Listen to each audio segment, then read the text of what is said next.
사태 해결과 재발 방지를 위해서 최선을 다할 것을 약속드리며 오늘 브리핑은 배포해드린 보도 자료를 중심으로 해서 설명드리도록 하겠습니다.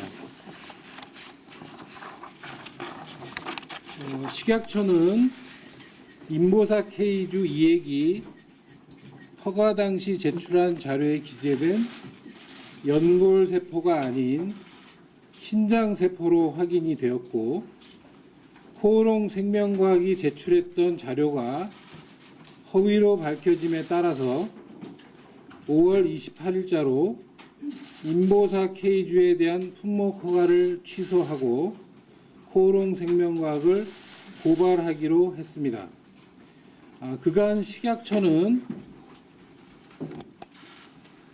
코오롱 생명과학에 이액이 신장세포로 바뀐 경위와 그 이유를 입증할 수 있는 일체의 자료 제출을 요구하여 검토하였으며 자체적으로 시험 검사도 진행하였고, 또한 코오롱 생명과학에 대한 현장 조사와 코오롱 티슈진에 대한 미국 현지 실사 등 추가 검증도 진행하였습니다.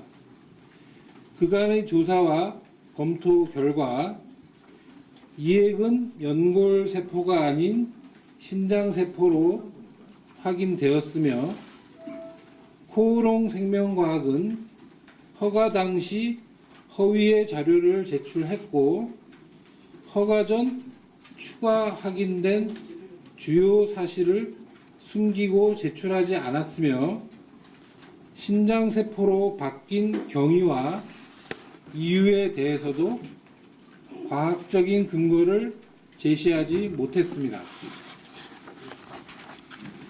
구체적인 조사 및 검토 결과를 말씀드리겠습니다. 첫 번째, 먼저 인보사 K주 이액의 최초 세포 등에 대해 유전학적 개통 검사를 실시한 결과 이액은 허가 당시 제출한 자료에 기재된 연골세포가 아닌 신장세포임이 확인되었습니다. 두 번째, 또한 코오롱 생명과학 국내 연구소 현장 조사 결과 허가 당시 제출한 이액이 연골세포임을 증명하는 자료를 허위로 작성하여 제출한 사실이 확인되었고, 이액의 최초 세포 분석에서는 허가 당시에 신장세포가 아니라며 제출했던 자료와 달리 신장세포에서만 발견되는 특이 유전자, 개그와 폴이라고 일명 얘기하고 있죠, 가 검출되었습니다. 특히 개발사인 미국 코오롱 티슈진 현지 실사 과정에서는 코오롱 생명과학이 연골세포 성장을 촉진하기 위해 이액세포에 삽입된 TGF-베타1 유전자의 개수와 위치가 변동된 사실을 허가 전에 이미 알고 있었음을 확인했습니다. 유전자 개수와 위치 변경은 의약품 품질과 일관성 차원에서 허가 시 중요한 고려 요소임에도 불구하고 이를 숨긴 채 관련 자료를 제출하지 않았던 것입니다.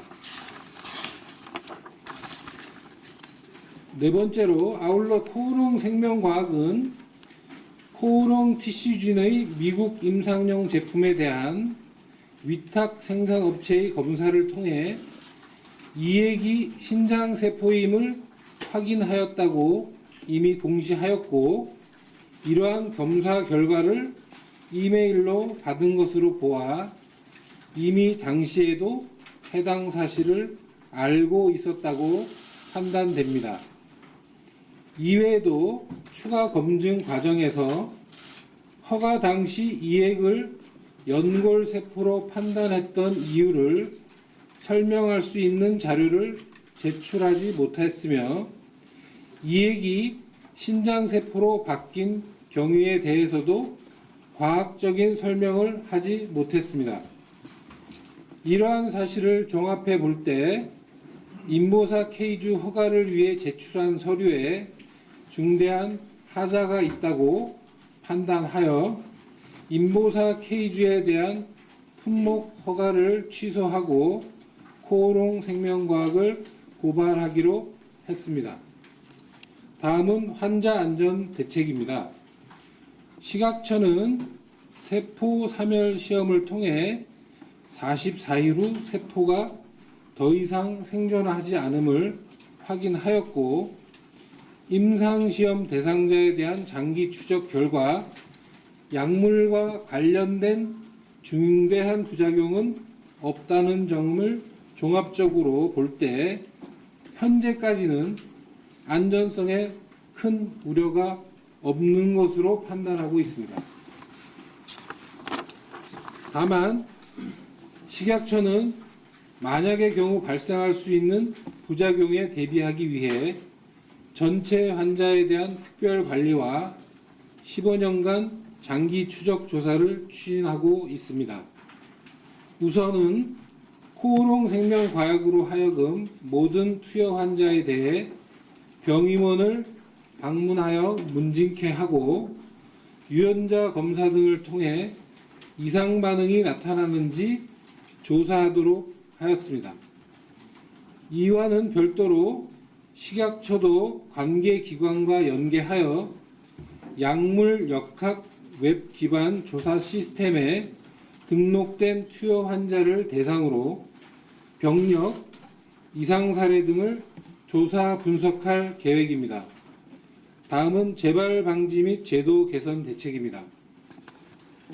식약처는 이번 사건을 계기로 연구 개발부터 허가, 생산, 사용에 이르는 전주기 안전관리를 강화할 계획입니다.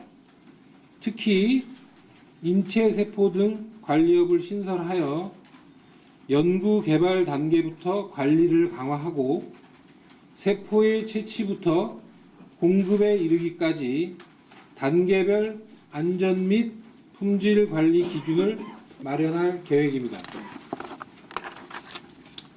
또한 연구 개발에 오랜 기간이 소요되는 신약은 개발 초기 단계에 실시된 시험 자료에 대해 최신의 시험법으로 다시 시험하여 제출하도록 하고, 중요한 검증 요소는 식약처가 직접 시험하며 연구 개발과 제조 등에 사용된 세포의 유전학적 개통 검사 결과 제출을 의무화할 예정입니다. 아울러 첨단 바이오의약품의 특성을 반영한 제조 품질 기준을 마련하고 점검을 강화하며 장기 추적 조사 의무화도 추진하겠습니다. 이외에도 첨단 기술 분야에 대한 심사 전담 인력 확충과 심사 전문성 강화를 위해 노력하도록 하겠습니다. 식약처는 이번 인보사 K주 허가 취소 사건을 엄중하게 받아들이고 있으며, 이번 사건을 계기로 보다 안전하고 우수한 의약품이 공급될 수 있도록 환자 중심의 안전관리 체계를 지속적으로 강화해 나가도록 하겠습니다. 이상으로 브리핑을 마치겠습니다. 감사합니다.